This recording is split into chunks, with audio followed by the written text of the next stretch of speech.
इस वीडियो को लाइक करें, हमारे चैनल को सब्सक्राइब कर बेल आइकन जरूर प्रेस करें हमारी लेटेस्ट वीडियो सबसे पहले देखने के लिए।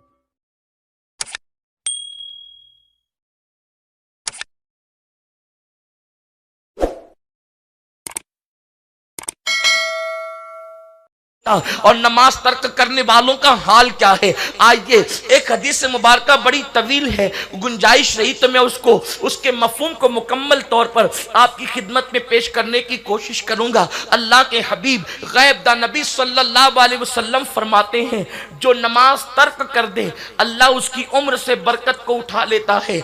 आज औरतें लंबी उम्र चाहती है, तवील जवानी चाहती है। हर औरत को ये तमन्ना है कि मेरी उम्र लंबी हो, लेकिन अल्लाह के हबीब फरमा रहे हैं, और सुनो, ये किसी मौलवी का कौल नहीं ताकि तुम उसमें शक कर सको, ये किसी लीडर का कौल नहीं कि तुम उसका मजाक उड़ा सको, ये किसी खतीब का कौल नहीं कि तुम उसके अंदर कीड़े निकाल सको। ये अल्लाह के हबीब का फरमान है। हुजूर अपनी जबान से जो कह दें, कायनात का निजाम दरहम बरहम हो सकता है।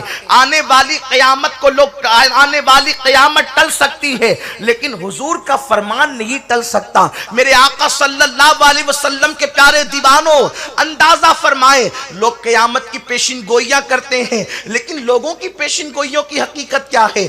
आका जो फरमा दे, तुम्हारे मुंह से जो निकली वो बात होके रही। अल्लाह के हबीब सल्लल्लाहु अलैहि वसल्लम फरमाते हैं, जो नमाज को तर्क करते हैं अल्लाह उनकी उम्र में कटौती करता है, उनकी उम्र से बरकत को उठा लेता है। अब आपसे पूछना चाहता हूं, अगर डॉक्टर कहे ये ग़िज़ा नहीं बल्कि ये ग़िज़ा इस्तेमाल करो ताकि तुम्हारी उम्र बढ़ जाएगी, तुम तंदुरुस्त रहोगी, तुम तवाना रहोगी, तो नादानो तुम उस पर अमल करती हो, हालांकि डॉक्टर की बात की कोई गारंटी नहीं। याद रखना, जिसकी उम्र अल्लाह घटा दे उसकी उम्र को एक सेकंड कोई नहीं बढ़ा सकता। लेकिन गैब दा नबी सल्लल्लाहु अलैहि वसल्लम फरमा रहे हैं, नमाज छोड़ने वालों की उम्र घटा दी जाती है, उम्र से बरकत उठा ली जाती है। उसके बाद मेरे आका मुस्तफ़ा जान रहमत सल्लल्लाहु अलैहि वसल्लम फरमाते हैं, नमाज छोड़ने वालों के चेहरे से नूरानियत छीन ली जाती है। आज ख़वातीन जो है खूबसूरत कहलाने के लिए कभी ब्यूटी पार्लर के चक्कर लगाती है, मेकअप का सामान हजारों रुपए में खरीद करके लाती हैं। आज अल्लाह अकबर, मेकअप पर इतनी तवज्जो दी जा रही है, इंसान खाने पर जितनी तवज्जो नहीं देता उससे ज्यादा तवज्जो मेकअप पर देता है। लेकिन मैं बड़ी जिम्मेदारी के साथ कौम की नौजवान बेटियों से भी कहना चाहता हूं, ख़वातीन इस्लाम को भी कहना चाहता हूं, ब्यूटी पार्लर में जाकर अपने चेहरों को बनाने वालियों, खूबसूरती की तरफ जाने वालियों, याद रखना, पाउडर हो या क्रीम हो या सुर्खी हो, ये चंद लम्हे की रोशनी, ये चंद लम्हे का मेकअप, जब आपने चेहरा धोया तो सारा के सारा बह गया। सैकड़ों रुपए खर्च करने के बाद भी 2-4 घंटे भी चेहरे पर आपका मेकअप सलामत नहीं रह सकता। अल्लाह अकबर। और फिर हाल ये है, कोई अबरू बना रही है, कोई बाल कटवा रही है और अपने लिए जहन्नम का सामान कर रही है, कोई मर्दों के पास जा करके वहां चेहरे बना रही है। नादानो सुनो, ये मसनवी चेहरे तुम्हें कभी भी खूबसूरत नहीं बना सकते। खूबसूरती का राज मुस्तफा जान रहमत ने अता फरमाया। मेरे सरकार फरमाते हैं, जो कसरत के साथ वुजू करेगा उसके चेहरे दुनिया में भी चमकेंगे, मौत के वक्त भी चमकेंगे और क़यामत में भी उनके चेहरे चमकते नजर आएंगे। मैं आपसे पूछना चाहता हूं, वुजू से बढ़कर आखिर मेकअप क्या हो सकता है, नूरानियत क्या हो सकती है, रोशनी क्या हो सकती है। मेरे सरकार ने तो वुजू करने वालों को दुनिया में भी चमक की बशारत अता फरमाई और आखिरत में भी चमक की बशारत अता फरमाई। सरकार अलैहिस्सलातु व तस्लीम ने सहाबा से फरमाया, ऐ मेरे सहाबा, मैं अपने उम्मतियों को क़यामत के दिन पहचान लूंगा। सहाबा ने अर्ज की, आका वहां तो करोड़ों लोग होंगे, वहां तो बेशुमार लोग होंगे, आप कैसे पहचानेंगे। मेरे आका फरमाते हैं, ये बताओ, अगर काले घोड़ों में सफेद घोड़ों को खड़ा कर दिया जाए तो सफेद घोड़ों का मालिक क्या अपने घोड़ों को न पहचानेगा। सहाबा ने कहा, क्यों नहीं या रसूल अल्लाह।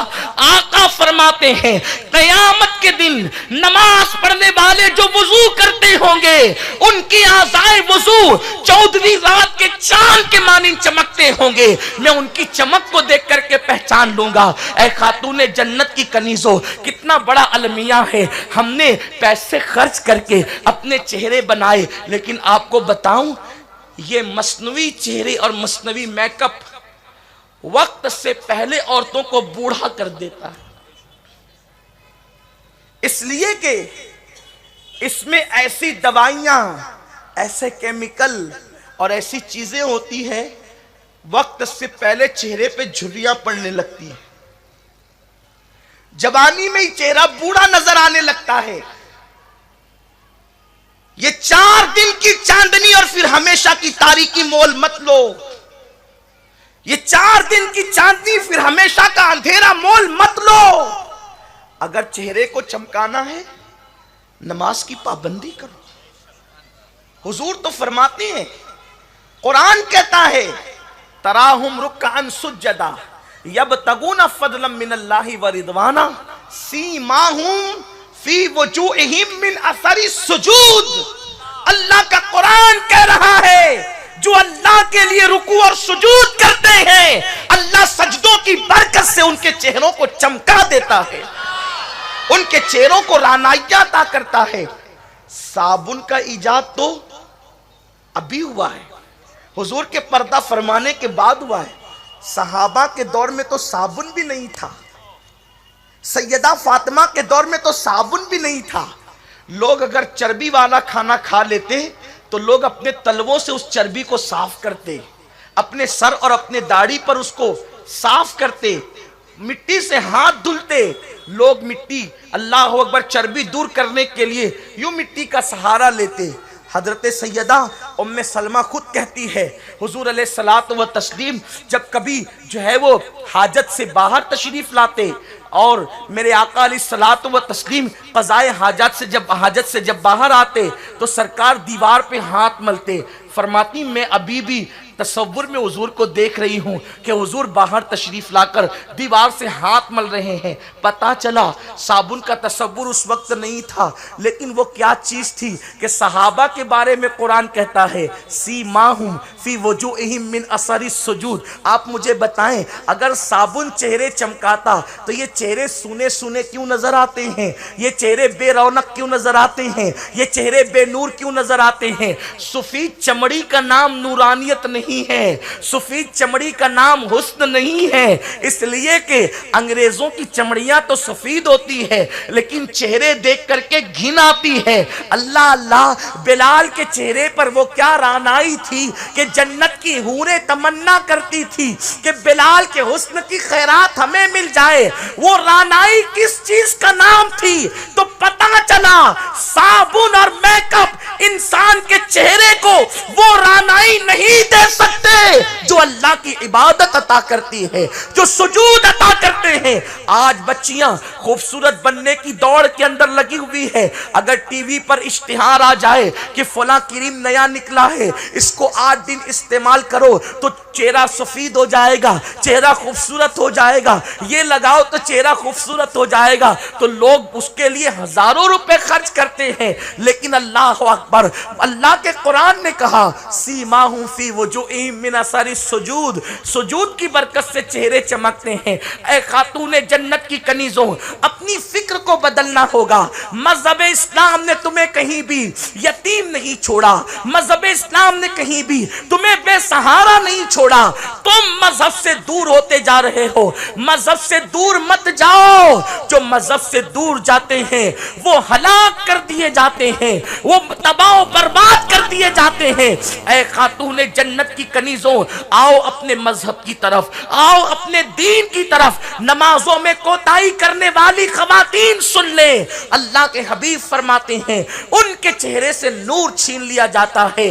जिनके चेहरे से अल्लाह नूर छीन ले ब्यूटी पार्लर उसके चेहरे को मुनव्वर कैसे कर सकता है, नुमाइशी हुस्न उसके चेहरे को रानाइयां कैसे दे सकता है। ऐ खातूने जन्नत की कनीजों, उसके बाद अल्लाह के हबीब मुस्तफ़ा करीम रऊफुर रहीम सल्लल्लाहु अलैहि वसल्लम इरशाद फरमाते हैं, जब कोई औरत नमाज पढ़ना तर्क कर दे, जब कोई मर्द नमाज पढ़ना तर्क कर दे, तो उसके काम लोगों की नजर में मकबूज हो जाते हैं, यानी लोग उसके कामों से नफरत करते हैं। आज हर घर में सास बहू का झगड़ा है, ननद और भावज का झगड़ा है, मियाँ बीवी का झगड़ा है, और आप जब झगड़े को लेकर के बैठो, उसकी पूरी तफसील सुनो, तो ऐसा लगता है कि झगड़े बेबुनियाद है, लेकिन घरों में आग लगी हुई है, तलाक की शरह बढ़ती जा रही है, घर घर तलाक, घर घर तबाही, घर घर बर्बादी। मैं कहता हूं ये आग जो लगी है वो सिर्फ बेनमाजीपन की बुनियाद पर। अल्लाह के हबीब ने पूरी सर्वे रिपोर्ट पेश कर दिया कि जब नमाज को तर्क करोगे तो लोग तुम्हारे काम से नफरत करेंगे। सास बहू से चिढ़ती क्यों है? उसके कामों से नफरत है। ननन भावत से चिढ़ती क्यों है? उसके कामों से नफरत है। शौहर बीवी से चिढ़ता क्यों है? उसके कामों से नफरत है। बीवी शौहर से चिढ़ती क्यों है? उसके कामों से नफरत है। और काम से नफरत क्यों पैदा होती है? अल्लाह के हबीब फरमाते जो नमाज छोड़ दे लोग उसके कामों से नफरत करते।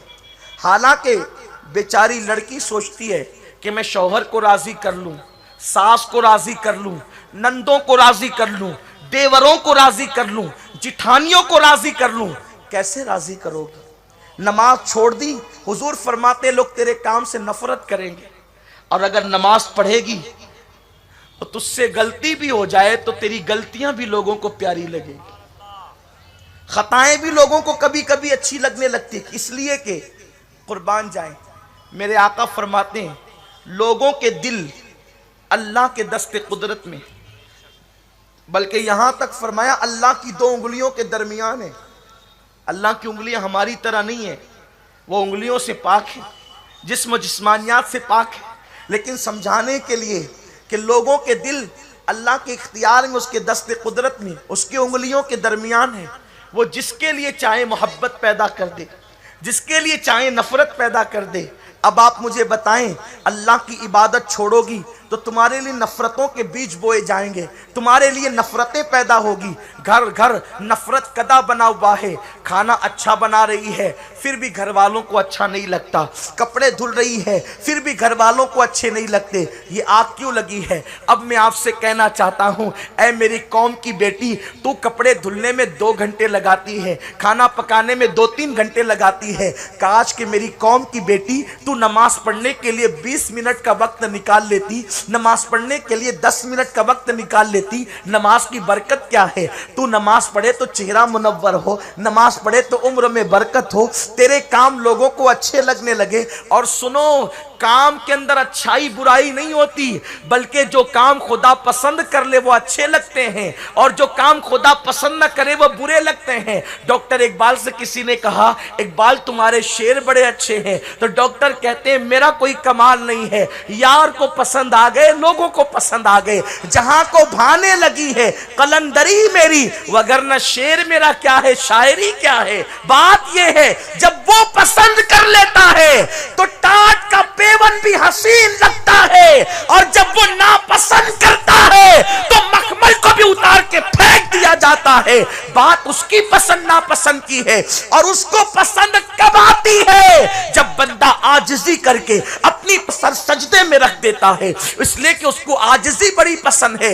ऐ खातूने जन्नत की कनीजों, तुम्हारे मसाइल चुटकियों में हल हो सकते हैं, सास बहू के झगड़े की कोई हैसियत नहीं, तुम्हारे मसाइल चुटकियों में हल हो सकते हैं। बस इतना करना होगा, तुम हर दर पे गई नाकाम लौटी, छोड़ो सारे दर और मेरे रब का दर पकड़ लो, उसकी बारगाह में झुक जाओ, उसकी बारगाह बारगाह में झुकने वाला कभी जलील नहीं होता। मेरे आका इरशाद फरमाते हैं, जब कोई बंदा अल्लाह की बारगाह में सजदा रेज होता है तो अल्लाह फरिश्तों से कहता है, फरिश्तों देखो सबको छोड़कर मेरे यहां आ गए हैं। मुझे अपनी इज्जत की कसम, जो सर मेरी बारगाह में झुकेगा मैं उसको कभी जलील होने नहीं दूंगा, मैं उसको बुलंदी ही अता करूंगा। इसीलिए आका फरमाते हैं, अस्सलातु मेराजुल मोमिनीन, नमाज मोमिनों की मेराज, उरूज पर ले जाती है नमाज। तो नमाज तर्क करने वालों के काम से लोग नफरत करते हैं। अल्लाह के हबीब अलैहिस्सलातु व तस्लीम फरमाते हैं, नमाज तर्क करने वालों का हाल ये होता है कि अल्लाह उनके रिस्क से बरकत भी उठा लेता है। आज रिस्क की बरकत की शिकायत, रिस्क की तंगी की शिकायत कहां नहीं। लाखों कमाने वाले भी तंगी की शिकायत कर रहे हैं, सैकड़ों कमाने वाले भी तंगी की शिकायत कर रहे हैं, नहीं कमाने वाले भी तंगी की शिकायत कर रहे हैं। क्यों? अल्लाह का डर छूटा, इसलिए रिस्क से बरकत गई। इतना ही नहीं बल्कि अल्लाह के हबीब सल्लल्लाहु अलैहि वसल्लम ने इरशाद फरमाया, जब नमाज तर्क करने वाले मरते हैं तो पहले अल्लाह उनको जलील करता है, फिर उनको मौत अता करता है। यह बड़ी दर्दनाक बात है। लोग नमाज में सुस्ती करने वाले मौत से पहले जलील होते हैं। आज नहीं देखते, मां बूढ़ी है, कोई कहता है बेटे ने घर से बाहर निकाल दिया, उलमा तकरीर कर रहे हैं अपने माँ बाप को घर से बाहर मत निकालो। लेकिन आपने अपनी जवानी में क्या गुल खिलाए, आपने अल्लाह रसूल को कैसी कैसी अजियतें पहुंचाई। अल्लाह के हबीब ने फरमाया, नमाज में मेरी आंखों की ठंडक है। ए बूढ़ी माँ, आज तुझे घर से निकाला गया तो तू चार चार आंसुओं से रो रही है। तेरा बेटा तेरा बागी हो गया तो तू रो रही है, क्यों हुआ बेटा बागी? अल्लाह के हबीब सल्लल्लाहु अलैहि वसल्लम फरमाते हैं, जो शख्स नमाज असर को तर्क कर दे, अल्लाह उसकी औलाद को उसका नाफरमान बना देता है, उसकी औलाद को उसका बागी बना देता है। आप कहां हैं? नमाज से सिर्फ जन्नत नहीं मिलेगी। जो नमाज जन्नत तक ले जा सकती है वो नमाज दुनिया की आराइश नहीं दिला सकती।